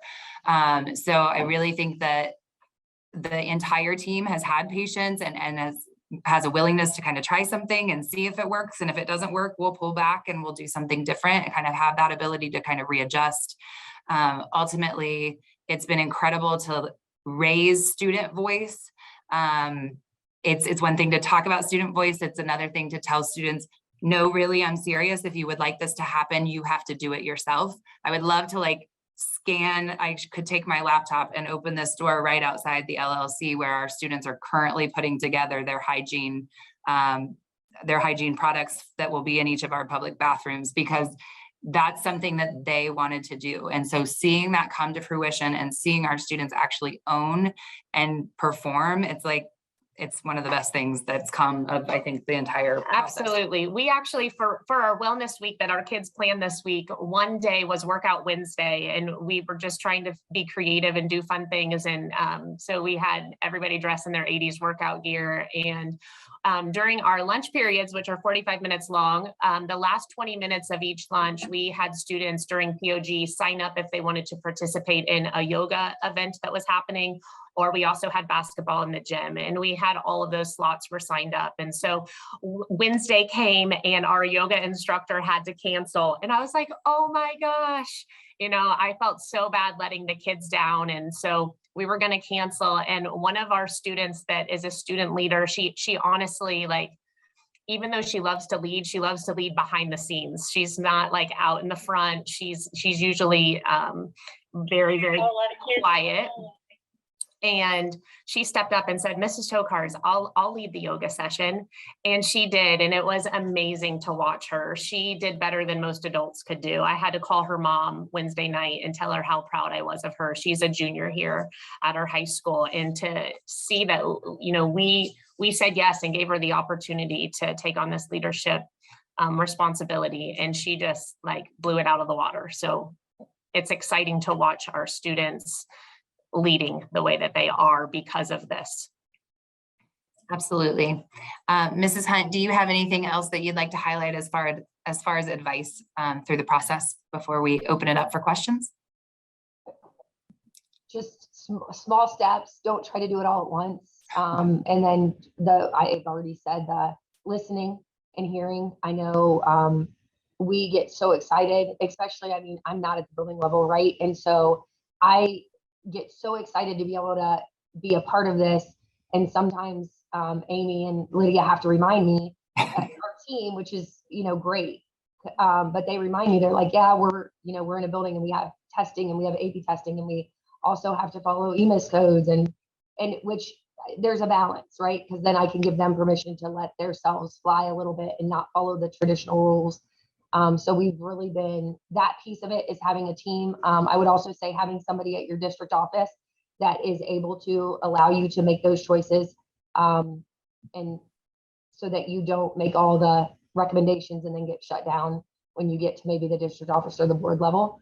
And then they did mention too, the committee meetings or what did we call them? Remind me, Lydia. Task force. That was another way on top of our surveys. Then the following year, we invited our staff to the task force meetings. They could choose if they wanted to come to one or both or all, or they didn't have to come. And again, that was another way to get feedback from our staff. So absolutely. One thing I wanted to add was we got permission from ODE this year to have remote learning days during our state testing. And that was huge for us. That was something thinking outside of the box, something new we did this year. I think our community loved it. Our students loved it. So our students who were not taking a state test, one of the days we did a paint your portrait day. And so we have a portrait of a graduate with 6 competencies that we believe students should have under their belt before they leave our building. And so we asked them if they were not taking a state test to paint their portrait that day. And they could choose from a menu of 35 different options that were happening around the community. Some of them were at our school, some of them were outside. And they participated in that, and then they had to complete a reflection to count for their attendance. And that was a big win for us this year too, I think. For sure. For sure. So we'll open it up for questions. What questions do you guys have for our team?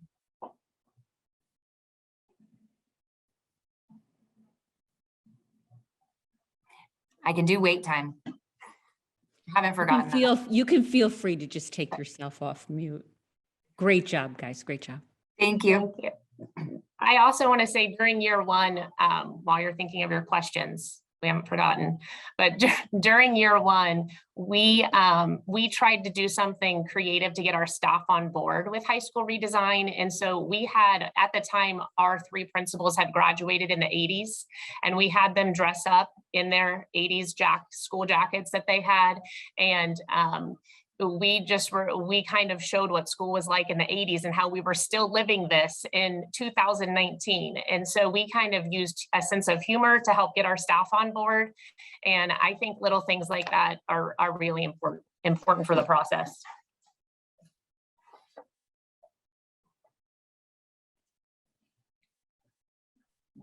Hi, hi. My name is Brock Henzer. I'm coordinator of teaching and learning in Mount Healthy City Schools outside of Cincinnati. And I guess my question is, I'm not a big fan of the phrase buy-in. So what were some of the things that you did to get investment, not only from your instructional staff, but also from maybe families that have a very traditional viewpoint of what a high school experience should be? Thank you. I think we gave them that traditional option. So that was one of the options that was available for our students. If they wanted the traditional option, it was there. Investment from our staff. We took staff needs into consideration. We did lots of surveys, and we wanted staff members to be able to teach the things that they were passionate about in the style and way. Did they want to block? Did they want singles? Did they want to teach online? Those were some things we did. I would add that with COVID and us, I'm not sure about the other schools, but we went to a hybrid schedule last year. So our students were there. At the high school, it was actually, hindsight, it was not the best decision, but it was that students would go, we were trying to limit the hall pass, like how much time they would pass in the hall. So they would only be in class for one period of day because we did blocks, but then we did odd blocks, even blocks. And we were only in school 2 days a week. So the kids during COVID year were literally only in class 1 day a week, and then the rest were expected to be remote. And I think then going to the non-traditional was actually a in-between for a lot of the parents and families. So they were able to actually see their teachers more. We were more strategic about scheduling it and discussing that. Here's the things we learned from COVID. Here's what our students have shared about what they've learned from COVID, and taking those lessons learned to move forward was something that actually helped us. I think if we would have came straight out of a traditional schedule into this, allowing students to take online courses, traditional blocked, I think it would have been much different. So that was an advantage of COVID. Yeah, I think I would also say that we've really tried to be intentional about continuing to kind of tell our story. So, Lydia talked about Paint Your Portrait Day that happened in April. And I mean, we started with a community service day. We did one in, October. Mm-hmm. So Community Service Day with October, we started it small. It was just our 9 tribe kids and our at-risk seniors. So we kind of grabbed 2 small groups and allowed them to kind of attempt this. And then we did a really really focused effort to communicate what these kids did and how awesome it was. And so then it was people wanted to do it. We had people reaching out to us saying, well, next time you do that, can you send us kids? Or, next time you do that, can my kid do it? So it was being intentional about telling the story and celebrating why what we're doing is positive for our students. I think has kind of slowly built this interest and intrigue, and kind of we want to be a part of that. And this is Bob. One thing I would add is they actually did in my mind, a very powerful video that was in a way, it was simple production, which is a good thing. It's just students and teachers talking about the schedule, sort of filmed in a hallway, just to show that they made it easy for themselves to do. They didn't have to do lots of planning, and just having those testimonials, this rapid cuts of different kids and different teachers talking about the value, I think was a very powerful communication technique that could be shared widely in a lot of different venues, I'm guessing, right? Because it could be, passed online in all sorts of, social media, all sorts of ways. Yep. Thank you, Robert. Any other questions? All right. Well, Travis, I'll pass it back to you. Certainly, we are happy to answer any questions or share our contact information if any of you would like to reach out about the process to any of us. We appreciate Awesome. the opportunity. Thank you, Amy. Thank you, Canal team. You guys have a great weekend. too. As Me Amy too. alluded to there, as you're trying to figure out if this high school redesign is something that you wish to do, please reach out to us. We can get you connected with Canal to see if you have any questions, or if you want to kind of pick their brain a little bit more about their experience. So please let us know. We'd be happy to connect you with them.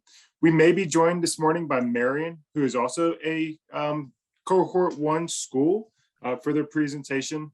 I see that there's another Travis Taylor on the call, and I think that may be Marion. So Jennifer, if you're able to join, if you can join us to do your presentation. If not, we're going to move on to Linda to talk about creating your team and the next steps in the process.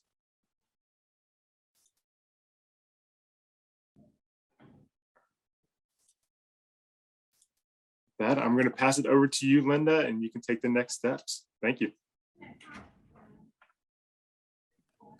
Thank you, Travis. So this is really going to be a little information and a little conversation and a little for you to get what you would like to get out of this information session. So the first thing is everybody has talked to you about that there's a redesign team, right?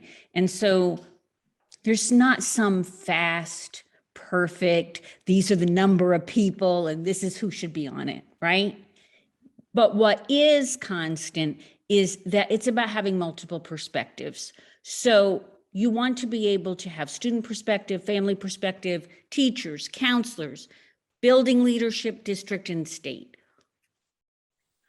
Amidst stakeholders, you're also looking for people who have some wisdom and lived experience around things that often look like they could be the reason why we can't do something different, right? And so that's typically facilities, schedules, transportation. Sometimes it's community. What we want to say is this: we have learned that when this works, there is building leader and there is district point person who has taken that role on as, I am going to be here to figure out how do we get from a fast no to a slow maybe, right? That's really their perspective. And without, and of course, ODE is at the table, and now ESC is there to provide much more intermittent supports as needed. Where we found it doesn't work is if there is not a district person who has really made that commitment. So there's an FAQ that I think you all got that kind of lists who might be members of the team. Just want to say, again, we've seen a variety of team structures. You do need the building leader. You do need, as I said, if there's people that are going to impact transportation counselor, they're really good people to have. And then also we've had teams that have students, we've had teams that have parents. We've had also teams that have like a core team and then an extended version. So I guess what I would like to do here is pause and just ask, what questions do you have, if you have any, about the idea of, if you have interest, of forming a high school team that would be interested in this work? And Lynn, I'll just have one more lesson we learned too, and we saw that with Canal Winchester, which is that it's typically important to have a couple of sort of very solid teacher leaders or folks that are sort of like have made like a long-term commitment to the school and are less likely to sort of be transitioning somewhere the next couple of years. Because as we just know, that happens with administrators. And it's important to have somebody, as we saw right there, that like, I was here from the start, and we brought in a new principal. And if you don't have somebody on the team that was there from the start, then it gets sort of, everything gets lost in that transition. So we found it is important to identify those people that seem to have like a long-term investment in the school, and make sure a couple of them are a part of it too, because they'll give you some of that continuity you're going to want.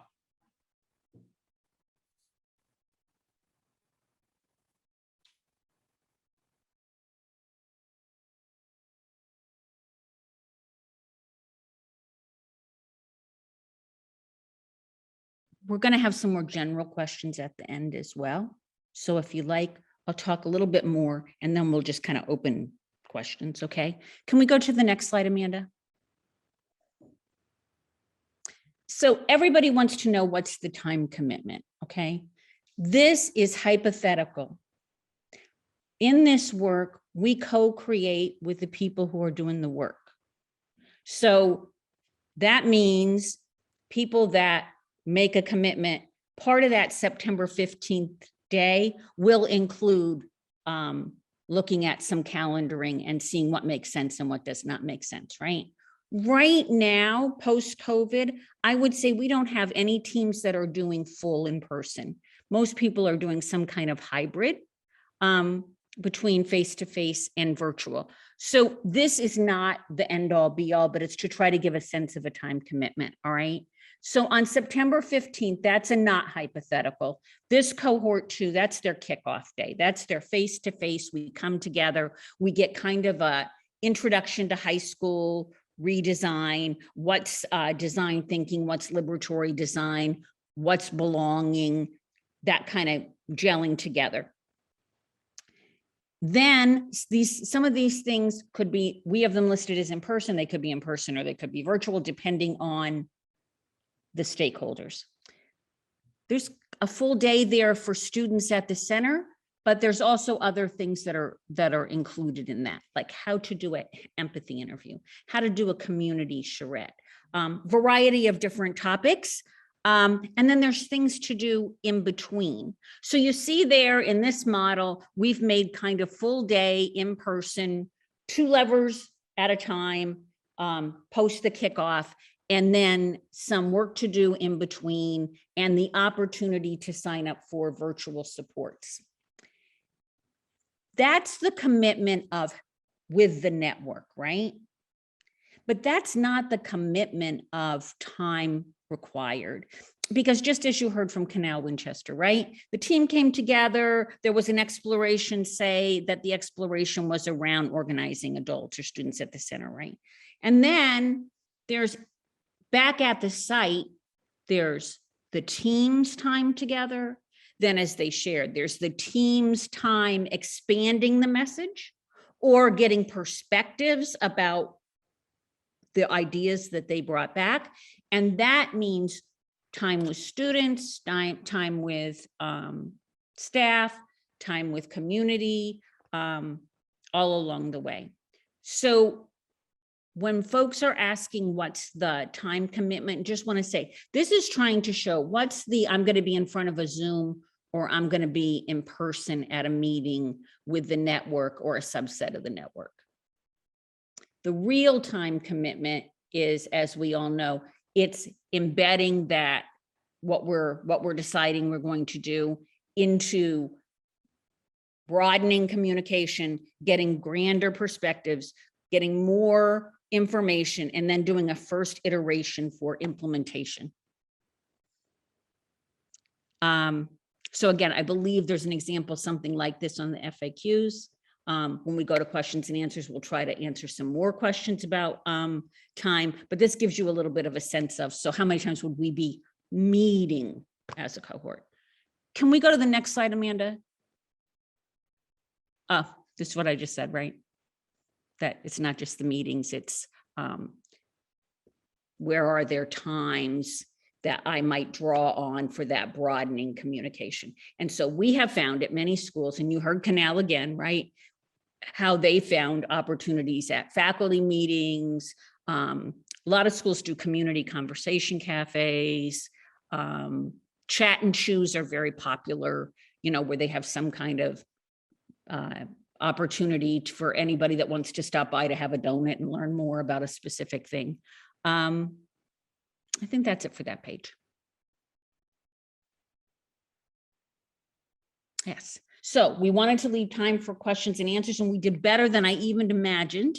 So let's go to faces and let's hear what, if anything, you want to know. And also, in the spirit of purposeful candor, if you now are like, yeah, this is so not for me, please feel free. It's okay. You're still our friend. Don't feel like you have to hang into the dramatic conclusion, because it's not for everybody. Okay, what you got? What do you want to know?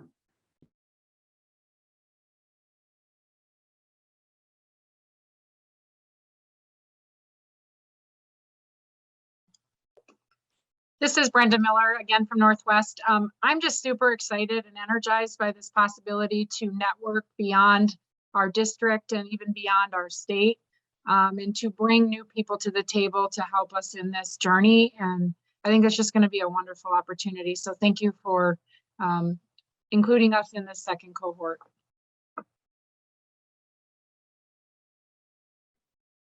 We're glad to have you here, Brenda. and everybody else at Northwest, not just Brenda.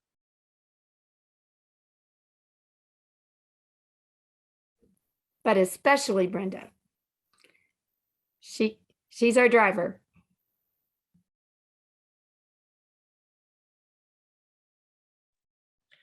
So Linda, I don't have a question, but I would just like to share a comment and having some conversation with some different schools and anyone at JHU or ODE, please feel free to correct me. But I guess the message that I want to share with districts today is, you know, this high school redesign process is meant to be a very intimate, customized, personal experience for each team, and understanding that your local context is going to be different for another school's compared to another school's context. So I guess, you know, when I think of high school redesign, that doesn't necessarily mean that we are destructing everything that we have in place and we are rebuilding from step zero, right? There are portions of what we're doing in our schools that are phenomenal, and we want to keep these going. But then there are also other areas that we might identify that we really want to focus in on with this work. So as a part of throughout the training, we'll be learning more about the 4 levers of high school redesign, but a team may choose to really hyper focus in on, you know, 1, 2, 3 of those levers, as opposed to kind of thinking that we're trying to redesign everything from A to Z within our high school. So I just would share that as kind of a thought or comment. I don't know if that helps anyone, but just something to keep in mind as you think about engagement within this process. Thank you.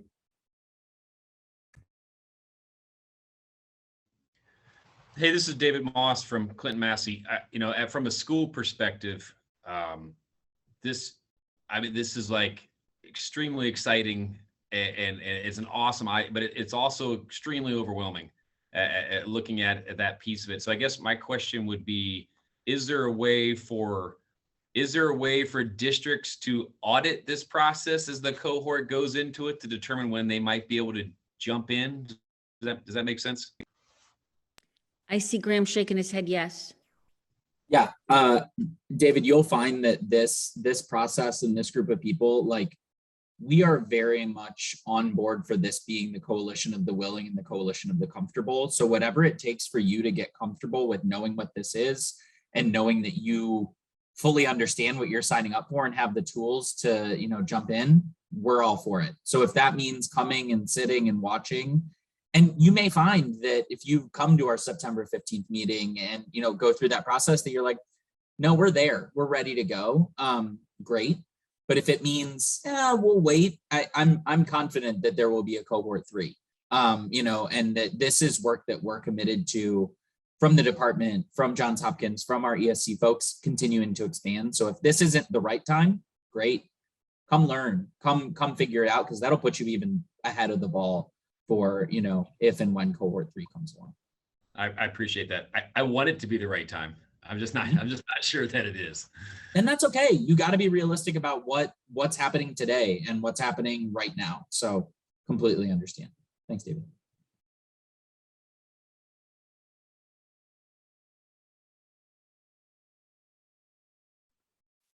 And I just want to build a little bit up what Kurt was asking in this question too. What we found is that, you know, part of the redesign is the schools themselves controlling the pacing. But the caveat to that is spending a little bit of time in the beginning on building the bigger vision, right? So it's not that you have to get to the bigger vision in any kind of quick way or complicated way, or, you know, doing 37 things at once. But it is important to have a little bit, you know, you're going to change it as you go. It's not a contract, but a little bit of that's why we have this sort of often almost a year-long design process before actual work begins, right? Is to help people be able to think outside the box, a little bit long-term, things we often don't get to do in school settings, and have that be as our initial map, right? Not, you know, it's going to change as we go, and then decide from that map, from that vision, what piece are we going to start with and what's our pace? We found if you just sort of say like, oh, I'm going to try this little piece of this seems interesting, a little piece of that, you lose a little bit of that guidance. It becomes more traditional, incremental, trying to change one thing in a little way. So I would say very much schools and districts control the pace and the scope, but we do find it's important in the beginning. And you could do this through auditing too. You don't have to you can get into it, but that part of it is that building that little broader vision, that little more where do we actually think we want to get to, and then figuring out the pacing. And the final thing I'll say is that some schools have found that yeah, they do have to take it small pieces at a time. Sometimes they do a few small pieces of momentum builds, and then it really accelerates. And there have been a few cases where people thought we're going to do a small piece of time. And this one school's but you know what? To do that, we're going to actually pilot a new schedule just for 1 week, just as a test. And they picked a week that wasn't a complicated week for other reasons in the school calendar. And they got such positive results from that little test that they went full steam ahead, right? So, I mean, so a lot of that testing of the waters makes sense, but just to know that testing of the waters might make you go slower or sometimes faster. And just to be open to that, I think is important. And I just wanted to add that that's kind of the ESC's role too, is as you're feeling overwhelmed, we're stepping in to help give that support to you, to ask questions, to help you redefine, to help you break a big problem down into a smaller way to solve it. So in other cohorts where they didn't have the ESCs involved, I think that's where the need was to be that support system for you and to have someone to bounce ideas off of. And again, coming back to this big group to see those things and how people are proceeding through too. And so it's a big support network to help get the lift off the ground, to not make it so overwhelming. I think one of the things that came through so loud and clear from Amy and her team is it's really with, not for, right? So I think that's why when you think about, oh, well, we have this in place and this in place, and then you kind of think of a project management, spreadsheet, and oh, we could build on this and build on that. The reason it's not that is because you're really engaging and saying and finding out from students, what was your best day at school like? And what about it made it joyful? And why was that? And what would you like to see? And the same thing from community and the same thing from staff. And you're doing it in a way, right, that I think Amy used the words out of the box, right? Just pretend there isn't a box. What if we could create something that was a joyful place that we all wanted to be at? And so sharing that really becomes the genesis, right, of future casting a shared vision. And as Bob said, so it's not about, okay, and here's our 3-year timeline. It's not that at all.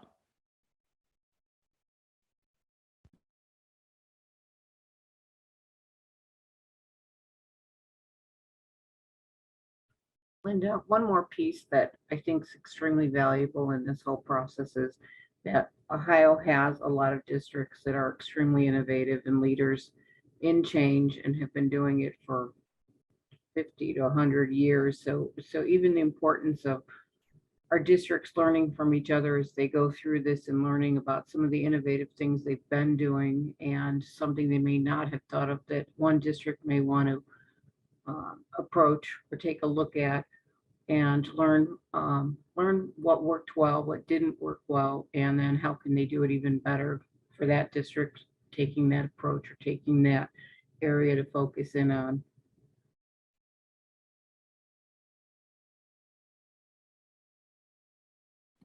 I think that's so powerful, Paula, in so many cases, right? That go see, we need to go see. We want to know how this is. We want to know how that is. So powerful, whether it's in state or cross state. Our hope, right? Our hope is that you'll have an opportunity to go back and talk with people you wish to talk to, if this is something that seems to. Our hope is that your ESC partners and you and your district folks will have an opportunity to, come together and kind of talk and bounce around ideas.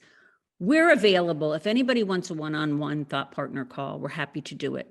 What we would like to hope is that the school teams that sign up for September 15th, we'd like to hope that they're willing to engage in the network, for the course of the year. That would be our hope, that, because we are forming a collective group. So hoping that we could find ways to address concerns, thoughts, anything, so that you would know whether or not that works for you.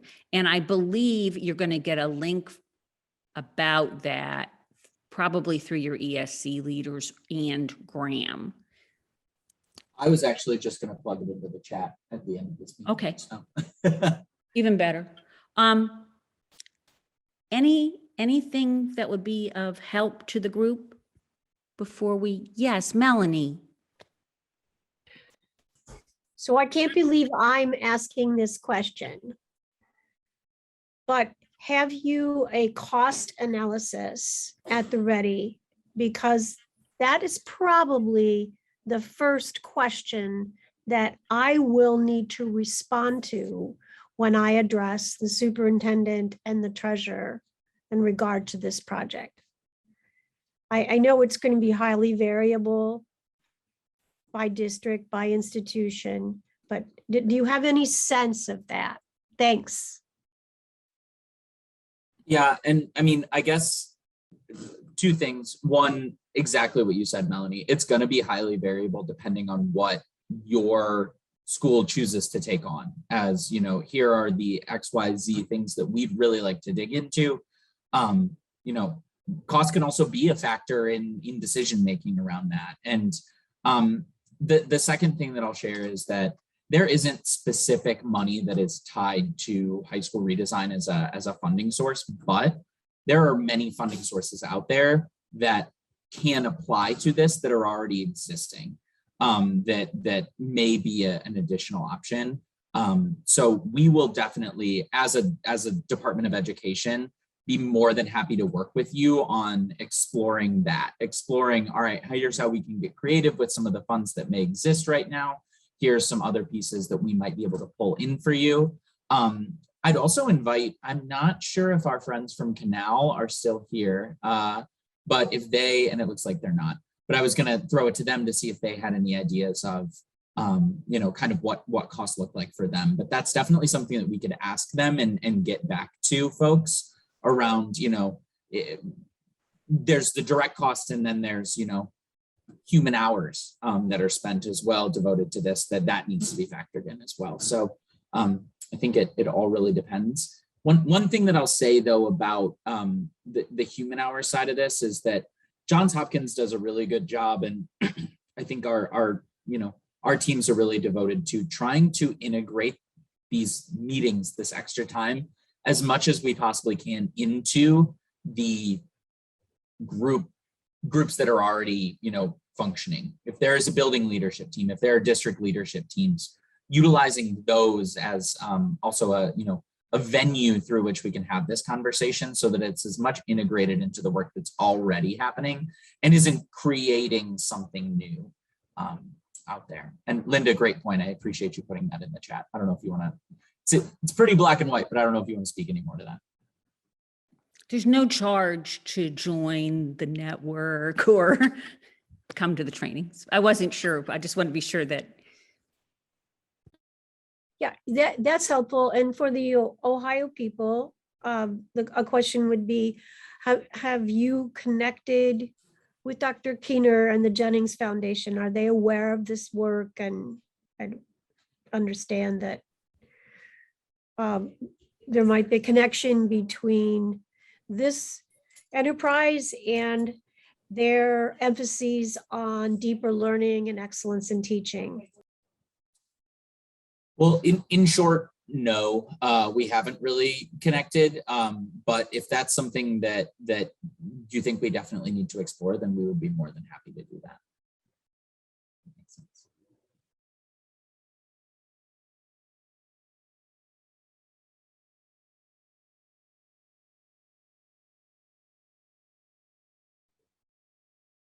And Linda and Graham, one thing I want to add, there's been a couple of requests in the chat about sharing some of the materials I talked about the sort of school connection data and some of the CDC data. And we'll put that together and share that out with folks in the follow-ups we tend to do from these meetings.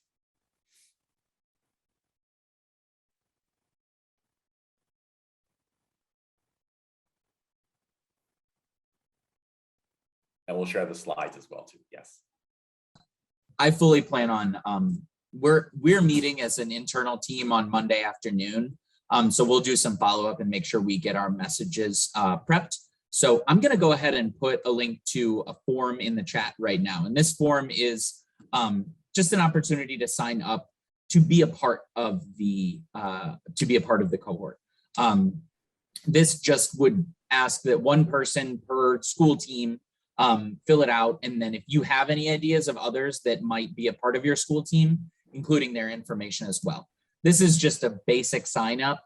It does not mean that you are like, signing your name on the dotted line or anything like that. It's just for us to get an idea of who's actually interested. This also isn't official, like sign up or registration for September 15th. We'll definitely want to get more information before then and give you significantly more information about that. So I'm going to go ahead and plug this form into the chat. If you lose it after this, we'll definitely include it in the follow-up email as well as the sign-up option. But I think that's all that we've got today. Unless anybody else has any more questions, we are happy to answer. But yeah, really appreciate everybody's time today. And on behalf of our Johns Hopkins team, our Ohio Department of Education team, our numerous ESC folks that are here, thank you for your time. Thank you for your engagement. Thank you for asking questions and for considering this opportunity. We hope that this has been worth it for you, and we hope to see you again in 4 short months in September to really kick this thing off in earnest. Anything else from other team members? Thank everyone for spending their rainy morning with us. And we really look forward to continuing to work with you, doing great work for the kids of Ohio.